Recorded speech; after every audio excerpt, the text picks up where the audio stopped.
Hello YouTube and welcome to my review of Amazing Spider-Man number 4, Volume 7. We're going to get into spoilers, so if you don't want to be spoiled, here's your warning.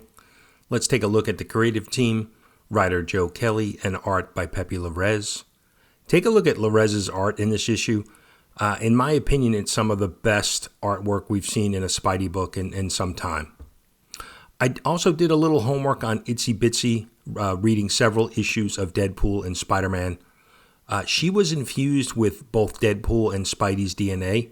That's how she got her powers, and she's a little unstable. So having a love-hate relationship thing with Spider-Man kind of explains a little bit of her motivation with Spider-Man.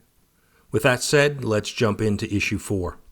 We open at Rand Industries, where Peter just landed a new job. His new boss and Brian are discussing Peter and his not-so-great start to his employment.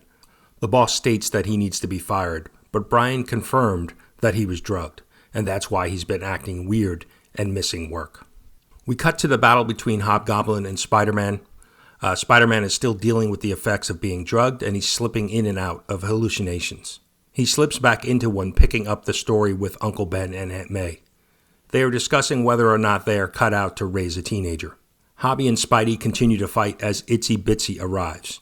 She explains to Hobgoblin that the feds got an alert about the soda poisoning from Rand Industries. Hobgoblin leaves to deal with Rand and tells Itsy Bitsy to finish what she started with Spider-Man.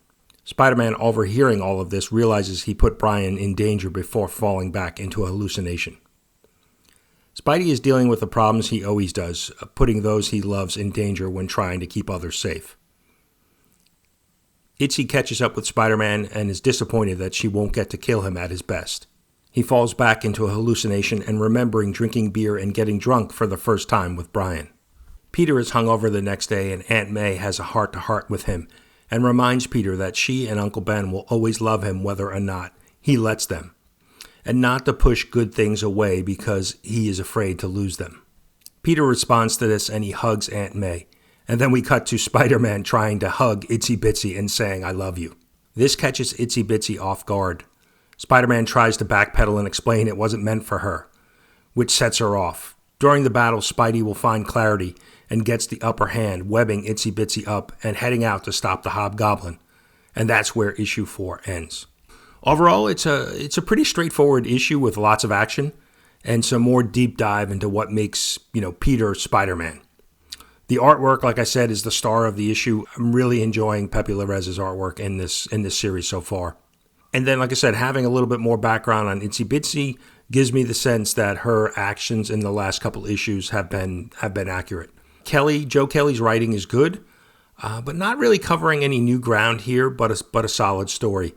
My webhead rating for this issue is going to be 3.5 webheads out of 5. That's pretty much it. Looking forward to issue 5. So leave me a comment and let me know. Are you picking up this new run, Volume 7 of Amazing Spider-Man?